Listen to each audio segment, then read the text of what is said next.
As action continues, the Flashes are hard at work. Tyler and Flash here. Welcome back to Flash Life. Let's jump right into it.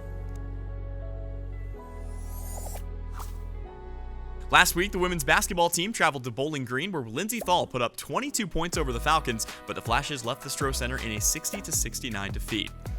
Following that, the Flashes returned home to play their last game at the Mack Center against Ohio University, where Lindsey Thal broke Larissa Lurkin's record for all-time three-pointers in a Flash's career. The record now belongs to Thal, who has 215 made triples. It was a big night for the Flashes in addition to the record being broken, as Nyla Blackford moved into 10th all-time in rebounds, and head coach Todd Starkey picked up his 100th win for the Golden Flashes. Over on the men's side, the Flashes have remained unbeatable down the stretch. The team traveled to Northern Illinois, where Sincere Carey posted his 12th game in double digits with 22 points, walking away with a 63-55 victory over the Huskies. The Flashes followed that up by sending their seniors out with a bang as they defeated the Buffalo Bulls 70-65, extending their win streak to 12 games. The men locked up the 2 seed at the Mid-American Conference Tournament, where they will look to extend that winning streak with a win over the Miami Redhawks on Thursday to advance to the MAC tourney semifinal.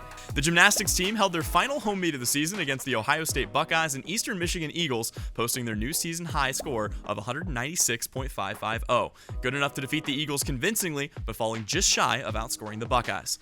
Alyssa Guns and Rachel DeCavich led the Flashes on vault with scores of 9.875 and 9.85 respectively. DeCavich also posted her highest score of the year on beam, leading to her finishing first in the all-around competition with a score of 39.350. Coming up next, the Flashes will head to Kalamazoo on March 13th to battle it out with Western Michigan. Over on the wrestling mat, Golden Flashes Cody Kamara and Colin McCracken are headed to Detroit for the NCAA tournament on March 17th through 19th. This week, we got a chance to get to know women's track and field athletes My Angel Daniels and Benja Duff. Let's jump right into it. Welcome back here to Flash Life. Tyler Henry joined by My Angel Daniels of the Kent State track and field team, and great to have you on with us here, especially after a big weekend for the track team, I know. Yes, thank you for having me. Absolutely. So I know you're from Columbus originally. You decided to stay close to home, and you know, a lot of options around here in the area, but we ask a lot of our athletes this: why Kent? What brought you here to Kent State? Well, Kent, for me, I knew coming out of high school I wanted to do something creative, and so that led me to fashion design.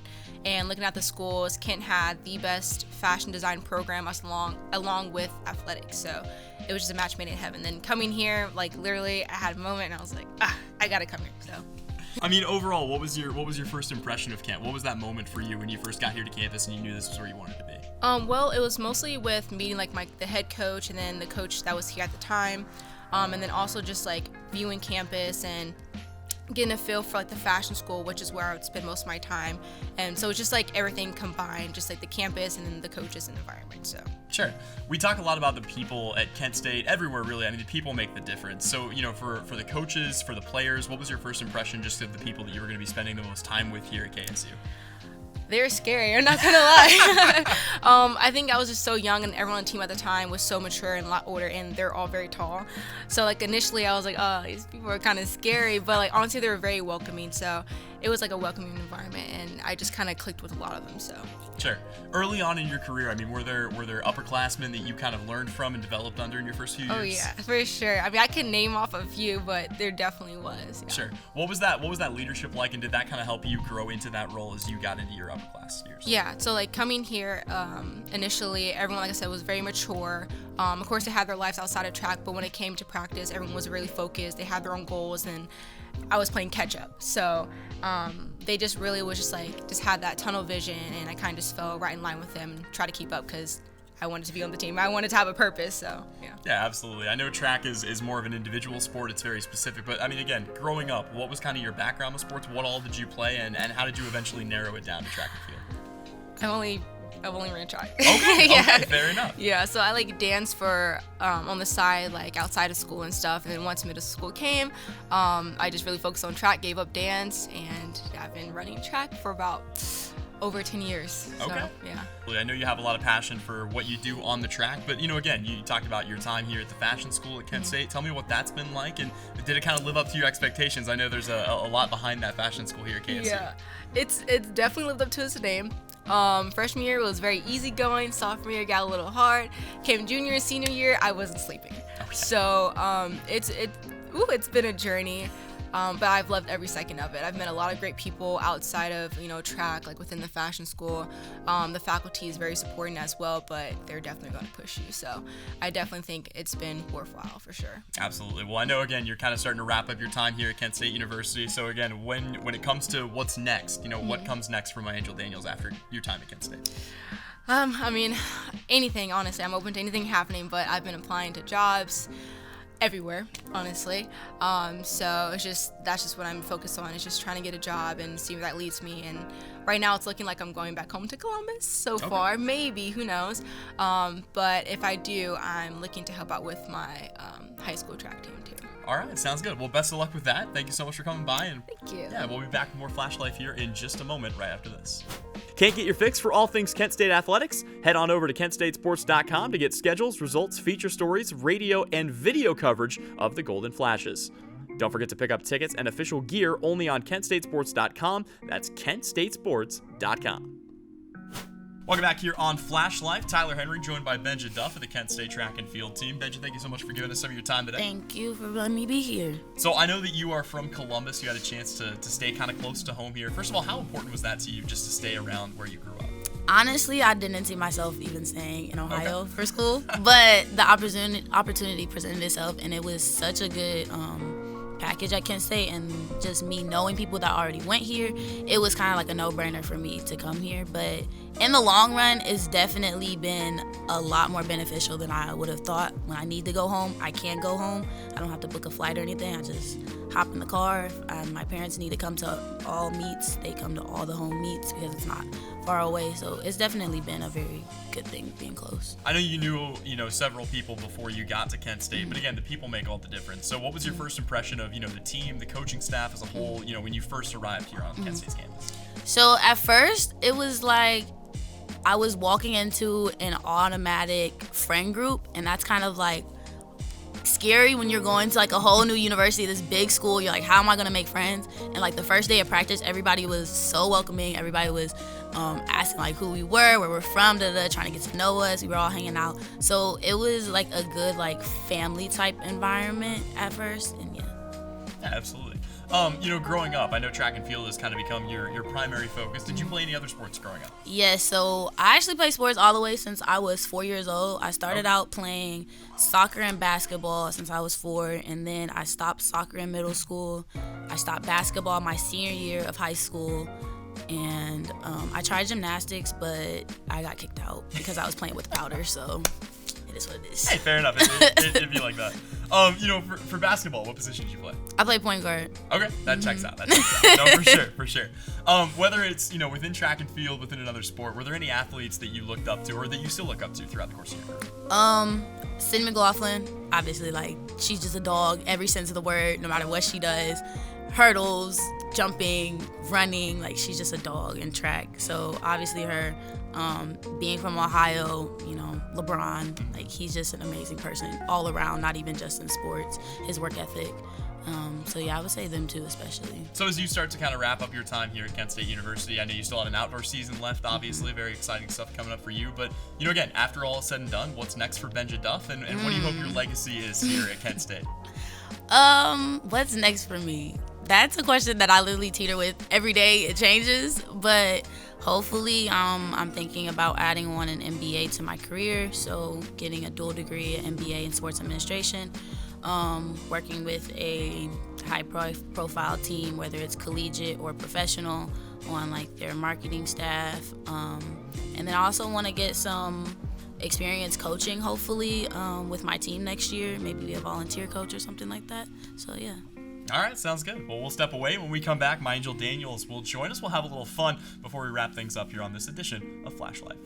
The 10th Annual Athletics Scholarship Auction returns to Center Court of the Mack Center April 22nd for a night of fun, food, and festivities while raising important resources in support of student-athlete scholarships. Attendees will have the opportunity to bid on items throughout the night and participate in a live auction. Stay tuned to KentStateSports.com for the announcement of the guest host for the event later this week. Back here on Flash Life, joined by my Angel Daniels and Benja Duff of the Kent State track and field team. And guys, I know that it's been a long career here, but you guys have been teammates for a long time. You started together at Gahanna Lincoln High School. And really quickly, how nice was it for the two of you just to get a chance to kind of know somebody and have that familiarity when you came to Kent State? So, I mean, I've told my angel this before, but she was the reason, like, a big part of the reason why I came to Kent, because I knew her and because I knew when I came into the track team, I knew I was going to be pushed. I knew I was going to compete against the best of the best every day at practice. So it was good, like, knowing somebody and kind of somebody also to show you, like, the ropes and everything. So, yeah. I think it's always fun to have someone from, like, your past, you know, and, like, just continuing that kind of the relationship and stuff. So, I mean, I was excited to. I didn't know how she felt, but I was excited to. I know you two are some of the veterans on this track team at this point. You guys competed in yet another MAC Indoor Championship. Take me through what that experience was like for you. And again, how much more comfortable are you at that championship here in year 5 and year 6 than you were freshman year? I was still nervous. So, I mean, because, each year is different. The competition is different. Circumstances is different. And then the team is different. So I feel like going in, like, I was definitely nervous, but at the same time, since it is our last year, at least before our last year, like, I just wanted to have fun with it and enjoy it. I feel like that's definitely something I missed out on years prior, like, trying to be too serious. So I just knew that, you know, I myself, my teammates, want to go out there and do our best. So I just wanted to have fun, but there's still a bit of nerves. Sure. No, of course. I agree with my, like, it's definitely different than, like, your freshman and sophomore year, because, like, by your junior, senior, super senior years, like, you know that you belong there. There's not as many, like, sense of doubt there. Like, you know you have to do something for the team. You know the team is depending on you, so it's kind of like just go out there, do what you got to do, and like our coach says, just get it done. Mm-hmm. No, of course. You guys have put together storied careers here at Kent State University, but I wanted to ask, now that you guys are kind of wrapping things up, you know, what has been your fondest memory at Kent State, but also give me your funniest memory at Kent State that you can share. I'm sure there are some from the team that probably can't go on the record, but, you know, overall, your favorite memory and a funny story from your time at Kent State. I think my favorite memory is definitely winning MAC championships outdoor last year. To see my teammates, like, do their thing and, like, being a part of that, and also, like, our teammate Ruby, I literally cried when she ran her big PR, qualified for regionals, and got second, because that was such a huge moment.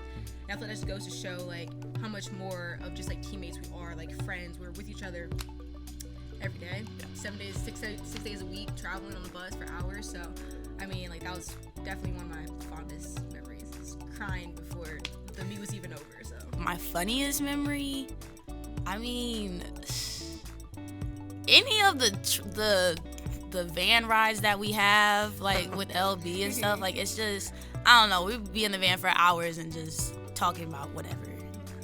Absolutely.